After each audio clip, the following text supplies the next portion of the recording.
Hi friends, ring round classes channel में आपका स्वागत है। तो चलिए आज का वीडियो स्टार्ट करते हैं।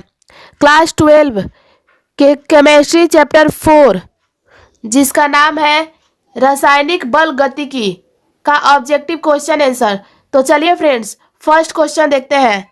फर्स्ट क्वेश्चन है ए बी का परिवर्तन द्वितीय कोटि की अभिक्रिया है। यदि ए का सांद्रण दोगुना कर दिया जाए तो प्रतिक्रिया की दर निम्नलिखित में से कौन सा गुणक बढ़ जाएगा? तो वो बढ़ जाता है चार गुणक और बढ़ जाएगा। इसका राइट आंसर हो जाता है ऑप्शन डी। अधिकांश धारणा के लिए ताप गुणा निम्नलिखित में से एक है। तो अधिकांश धारणा के लिए वो हो जाता है 2 एवं 3। इसका राइट आंसर हो जाएगा ऑप्शन बी। चलिए नेक्स्ट क्वेश्चन है निम्नलिखित में से कौन फेरिक हाइड्रोक्साइड के क्लोराइड विलयन के स्कंदन में सबसे अधिक प्रभावी है? तो जो सबसे अधिक प्रभावी है वो हो जाता है ऑप्शन डी K3FeCN का 6। इसका राइट आंसर हो जाएगा ऑप्शन डी। चलिए नेक्स्ट क्वेश्चन है जल में H2 प्लस Cl2 बनकर 2HCl सूर्य प्रकाश में अभिक्रिया की कोटि है। तो जो अभिक्रिया की कोटि होगा वो हो जाएगा 0। इसका राइट आंसर है ऑप्शन डी। चलिए नेक्स्ट क्वेश्चन है एक इलेक्ट्रोड का ऑक्सीकरण विभव 0.76 वोल्ट है। इसका अवकरण विभव होगा। तो इसका अवकरण विभव हो जाएगा -0.76 वोल्ट। इसका राइट आंसर है ऑप्शन डी। चलिए नेक्स्ट क्वेश्चन है Mg और Al के मानक ऑक्सीकरण विभव क्रमशः 2.37 है और 1.66 वोल्ट है। अतः रासायनिक अभिक्रिया में Mg क्या होगा? ये हो जाएगा Al को विस्थापित करेगा। एल्युमिनियम को ये Mg मैग्नीशियम है वो विस्थापित कर लेगा। इसका राइट आंसर हो जाएगा ऑप्शन बी। चलिए नेक्स्ट क्वेश्चन है अभिक्रिया A प्लस बी प्लस सी जो मिलकर जो प्रोडक्ट्स बनाएंगे की दर क्या होगा? तो जो ये अभिक्रिया है के द्वारा व्यक्त किया जाता है तो इसकी अभिक्रिया कोटि क्या हो जाएगा? 2। इसका राइट आंसर हो जाएगा ऑप्शन बी। चलिए नेक्स्ट क्वेश्चन है निम्नलिखित में से कौन प्रथम कोटि की अभिक्रिया के वेग स्थिरांक की इकाई है? जो प्रथम कोटि की अभिक्रिया है उसका वेग स्थिरांक पूछा जा रहा है। तो वेग स्थिरांक का जो इकाई होता है वो हो जाएगा टाइम इनवर्ट या सेकेंड इनवर्स। टाइम में आवर्स मिनट्स और सेकेंड पूरा आता है। तो इसका राइट आंसर हो जाएगा ऑप्शन ए। चलिए नेक्स्ट क्वेश्चन है KMnO4 अवकृत होता है। जो पोटेशियम पर मैग्नेट है वो अवकृत होता है। तो किससे? तो वो हो जाएगा MnO2 में उदासीन माध्यम में। इसका राइट आंसर हो जाता है ऑप्शन बी। चलिए नेक्स्ट क्वेश्चन है प्रथम कोटि अभिक्रिया के 99.9% पूर्ण होने के लिए कितने औसत आयु की आवश्यकता होगी? जो इतना दिया हुआ परसेंटेज उसे पूर्ण करने में कितना आयु की आवश्यकता होगी? तो वो हो जाता है 6.93। इसका राइट आंसर हो जाता है ऑप्शन बी। चलिए नेक्स्ट क्वेश्चन है K4F3CN6 में Fe का प्रसंकरण है। तो जो इसका प्रसंकरण हो जाएगा वो हो जाता है D2sp3। इसका राइट आंसर हो जाएगा ऑप्शन सी। चलिए नेक्स्ट क्वेश्चन है अष्टफलकीय। जो अष्टफलकीय दिया हुआ है किस प्रकार का समन्वय प्रदर्शित करता है? तो वो प्रदर्शित करता है ज्यामिति तथा आयनन। इसका राइट आंसर हो जाएगा ऑप्शन बी। चलिए नेक्स्ट क्वेश्चन है अभिक्रिया 2A प्लस बी मिलकर बनेगा 3C प्लस डी के लिए निम्नलिखित में से कौन अभिक्रिया वेग को व्यक्त नहीं करता है? तो जो वेग को होता है वो -dc/3dt। इसका राइट आंसर हो जाता है ऑप्शन बी। चलिए नेक्स्ट क्वेश्चन है अभिकारक A तथा B के लिए अभिक्रिया का वेग 4 गुना घट जाता है। यदि B की सांद्रता दोगुनी की जाती है तो B के सापेक्षित अभिक्रिया का क्रम है। तो B का हो जाता है -2। इसका राइट आंसर है ऑप्शन बी। चलिए नेक्स्ट क्वेश्चन है किसी प्रथम कोटि की अभिक्रिया AB के लिए 0.01 मीटर सांद्रता रहने का अभिक्रिया की गति जब गति दिया हुआ है 2.0 मतलब 2 × 10⁻⁵ मोल इनवर्स सेकेंड इनवर्स। तो इस अभिक्रिया की अर्ध आयु का मान क्या होगा? तो जो अभिक्रिया का होगा वो हो जाएगा 347 सेकेंड। इसका राइट आंसर हो जाएगा ऑप्शन डी। चलिए नेक्स्ट क्वेश्चन है, अभिक्रिया ए बी प्रथम कोटि की अभिक्रिया है। 0.8 मोल से 0.6 मोल बी बनने में 1 घंटा समय लगता है। तो 0.9 मोल ए से 0.675 मोल बी बनने में कितना समय लगेगा? तो वो लग जाता है 1 घंटा। इसका राइट आंसर हो जाएगा ऑप्शन ए। चलिए नेक्स्ट क्वेश्चन है, किसी सामान्य अभिक्रिया ए बी को अग्रगामी अभिक्रिया के लिए संक्रियन ऊर्जा का मान E है, अधोगामी अभिक्रिया के लिए संक्रियन ऊर्जा का मान होगा। तो उस समय हो जाएगा E से कम तथा अधिक दोनों हो सकता है। तो इसका राइट आंसर हो जाता है ऑप्शन सी। 2A बनेगा B प्लस C शून्य अभिक्रिया की कोटि होगी जब। तो शून्य अभिक्रिया की कोटि होने के लिए क्या क्या होना आवश्यकता है? तो वो हो जाता है अभिक्रिया की गति A के लिए किसी भी सांद्रता का मान समान होगी। तो इसका राइट आंसर हो जाता है ऑप्शन बी। एंजाइम किस प्रकार की अभिक्रिया की गति को बढ़ाता है? तो वो बढ़ाता है संक्रियन ऊर्जा कम करके बढ़ाता है। इसका राइट आंसर हो जाता है ऑप्शन ए। चलिए नेक्स्ट क्वेश्चन है, किसी प्रथम कोटि की अभिक्रिया के लिए अर्ध जीवन काल स्वतंत्र है। तो किसी भी हो जाता है प्रारंभिक सांद्रता का। इसका राइट आंसर हो जाएगा ऑप्शन सी। चलिए नेक्स्ट क्वेश्चन है, किसी अभिक्रिया के लिए संक्रियन ऊर्जा का मान निर्धारित किया जा सकता है। तो कैसे निर्धारित किया? वो हो जाता है दोनों विभिन्न तापक्रम पर गति स्थिरांक का मान ज्ञात करके। इसका राइट आंसर हो जाता है ऑप्शन ए। चलिए नेक्स्ट क्वेश्चन है, अभिक्रिया ये वाला है 2FeCl2 प्लस SnCl2 मिलकर बनेगा 2FeCl2 प्लस SnCl4 का उदाहरण है। तो जो ये है किस कोटि की अभिक्रिया का उदाहरण है? तो वो हो जाता है तृतीय कोटि का। इसका राइट आंसर हो जाएगा ऑप्शन ए।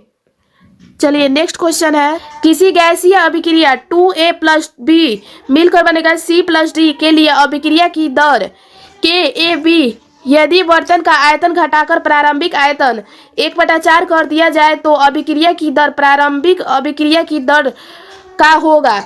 जो पहले का था अभिक्रिया की दर वो अब के अभिक्रिया की दर से कितना गुना हो जाएगा? तो वो हो जाता है 16 गुना। इसका राइट आंसर हो जाएगा ऑप्शन ए। चलिए नेक्स्ट क्वेश्चन है, अभिक्रिया ये देख रहे हैं प्रथम कोटि की अभिक्रिया है।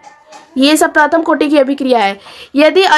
यदि अभिक्रिया के पात्र का आयतन घटाकर प्रारंभिक आयतन का 1/3 कर दिया जाए तो प्रतिक्रिया कर दिया जाए तो तब क्या होगा?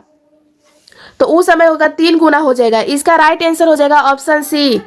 चलिए नेक्स्ट क्वेश्चन देखते हैं, किसी प्रथम कोटि की अभिक्रिया के लिए गति स्थिरांक का मान 2.303 × 10⁻² सेकेंड इनवर्स है। तो प्रारंभिक सांद्रता का 1/10वां भाग हो जाएगा तो कितना समय लगेगा? तो वो लगेगा 100 सेकेंड। इसका राइट आंसर हो जाएगा ऑप्शन ए। चलिए नेक्स्ट क्वेश्चन है, कोई प्रथम कोटि की अभिक्रिया 30 मिनट में 75% पूर्ण होती है तो 93.75% पूरा होने में कितना समय लगेगा? तो वो लग जाएगा 60 मिनट। इसका राइट आंसर हो जाता है ऑप्शन डी। इसी अभिक्रिया के लिए टी हाफ मतलब T/2 बराबर 1/K प्रतिक्रिया की कोटि है तो वो प्रतिक्रिया की कोटि हो जाता है 2। इसका राइट आंसर है ऑप्शन डी। चलिए नेक्स्ट क्वेश्चन है, किसी अभिक्रिया ए जो प्रतिफल के लिए T हाफ बराबर 1/3A अभिक्रिया की कोटि है तो वो हो जाता है 4। इसका राइट आंसर है ऑप्शन सी। चलिए next question, 2NO plus Cl2 मिलकर बनेगा 2NOCl अभिक्रिया के लिए गति समीकरण। जो ये समीकरण हुआ है, इस प्रकार की प्रतिक्रिया के लिए गति स्थिरांक का मान बढ़ता है तो क्या हो जाएगा? तापक्रम के बढ़ने से। जब इसका मान कब बढ़ेगा? जब ताप में परिवर्तन होगा तो इसके मान में भी परिवर्तन हो जाएगा। गति स्थिरांक की इकाई निर्भर करता है, जो गति स्थिरांक है उसका इकाई किस पे निर्भर करता है? वो हो जाता है अभिक्रिया की कोटि पर। इसका राइट आंसर हो जाएगा ऑप्शन बी। चलिए नेक्स्ट क्वेश्चन देखते हैं, किसी प्रथम अभिक्रिया की कोटि की अभिक्रिया के 3/4 भाग को पूरा करने में 20 मिनट लगता है, तो उसके 15/16 भाग को पूरा करने में, मतलब 1/16वां भाग और शेष बचा है, तो कितना समय लगेगा? तो उस समय जो समय है वो 40 मिनट लगेगा। इसका राइट आंसर हो जाता है ऑप्शन डी। चलिए नेक्स्ट क्वेश्चन है, किसी शून्य कोटि की अभिक्रिया को पूर्ण, मतलब 100% पूर्ण होने में लगा समय। तो जब किसी भी कोटि का अभिक्रिया 100% होने में कितना समय लगता है? तो वो हो जाता है A/K के बराबर लगता है। इसका राइट आंसर हो जाता है ऑप्शन सी। चलिए नेक्स्ट क्वेश्चन है, किसी प्रथम कोटि की अभिक्रिया के लिए वेग स्थिरांक K1 तथा अर्ध जीवन काल T½ से संबंध है। तो ये हो जाता है T½ बराबर 0.693/K1। इसका राइट आंसर हो जाएगा ऑप्शन ए। चलिए नेक्स्ट क्वेश्चन है, गति समीकरण, जो गति समीकरण है के लिए प्रतिक्रिया की कोटि है। जो गति समीकरण देख रहे हैं के A⁴ B⁴1/2 के लिए प्रतिक्रिया की कोटि, अब इसकी प्रतिक्रिया की कोटि हो जाता है 1। इसका राइट आंसर हो जाएगा ऑप्शन ए। चलिए नेक्स्ट क्वेश्चन है, किसी प्रथम कोटि की अभिक्रिया का अर्ध जीवन काल 14 सेकेंड है, तो प्रारंभिक सांद्रता को 1/8वां भाग हो जाने में लगा समय। तो इसमें लगा समय हो जाएगा 42 सेकेंड। इसका राइट आंसर हो जाता है ऑप्शन सी। चलिए नेक्स्ट क्वेश्चन है, किसी अभिक्रिया का अर्ध जीवन काल 50 मिनट है, यदि उसके प्रारंभिक सांद्रता को 4 गुना कर दिया जाए तो उसका अर्ध जीवन काल आधा हो जाता है। तो अभिक्रिया की कोटि क्या होगी? 3/2। इसका राइट आंसर हो जाएगा ऑप्शन सी। चलिए नेक्स्ट क्वेश्चन है, आर्हेनिस परिकल्पना के अनुसार अभिक्रिया का वेग बढ़ता है, कब बढ़ता है?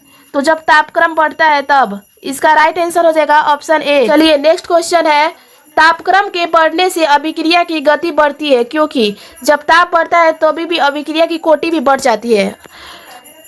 अब क्यों बढ़ती है? तो ये हो जाता है अधिक ऊर्जा वाले टक्कर का संख्या बढ़ता है तब। इसका राइट आंसर हो जाएगा ऑप्शन सी। चलिए नेक्स्ट क्वेश्चन है, समीकरण के बराबर AE⁻⁻E/RT के लिए कथन कौन सा सही है? तो ये हो जाता है ई संक्रियन ऊर्जा है। इसका राइट आंसर हो जाएगा ऑप्शन सी। चलिए नेक्स्ट क्वेश्चन है, अभिक्रिया के वेग पर ताप के प्रभाव को दर्शाता है। तो ताप के प्रभाव को कौन दर्शाता है? तो वो हो जाता है आर्हेनिस समीकरण। इसका राइट आंसर हो जाएगा ऑप्शन डी।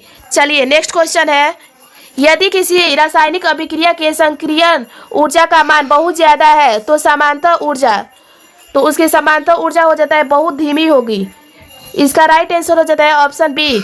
चलिए नेक्स्ट क्वेश्चन है, रासायनिक अभिक्रिया Hg+I2 मिलकर बनेगा 2HI का साम्य समीकरण Kp निर्भर करता है। तो वो किस पर निर्भर करेगा? तो वो हो जाएगा तापक्रम पर। इसका राइट आंसर हो जाता है ऑप्शन डी। चलिए नेक्स्ट क्वेश्चन है, आर्हेनिस समीकरण, जो आर्हेनिक समीकरण देख रहे हैं A के बराबर AE के पावर है -EA/RT। तो A को वेग स्थिरांक कह सकते हैं। अब कब कह सकते हैं? तो जब नियत ताप रहेगा तब। नियत ताप पर हम लोग A को वेग स्थिरांक कहते हैं। इसका राइट आंसर हो जाता है ऑप्शन बी। चलिए नेक्स्ट क्वेश्चन है, प्रथम क्रम के प्रतिक्रिया के लिए वेग स्थिरांक की इकाई है प्रथम कोटि के लिए। तो प्रथम कोटि के लिए हो जाता है सेकेंड इनवर्स। इसका राइट आंसर है ऑप्शन ए। चलिए नेक्स्ट क्वेश्चन है, अधिकांश अभिक्रियाओं को संक्रियन ऊर्जा 50 किलोग्राम प्रति मीटर होता है। ऐसी अभिक्रिया, तो ऐसी अभिक्रिया क्या कहलाती है? तो वो हो जाता है लगभग 2। इसका राइट आंसर हो जाता है ऑप्शन ए। चलिए नेक्स्ट क्वेश्चन देखते हैं, आर्हेनिक समीकरण में अंतःखंड बराबर होता है। तो जो अंतःखंड है वो बराबर होता है INA के। इसका राइट आंसर हो जाएगा ऑप्शन बी। चलिए नेक्स्ट क्वेश्चन है, रेडियो सक्रिय पदार्थ की अर्ध आयु 4 दिन है, 2 दिन में इसकी क्षय मात्रा होगी। तो 2 दिन में हो जाता है 1/√-2। इसका राइट आंसर है ऑप्शन बी।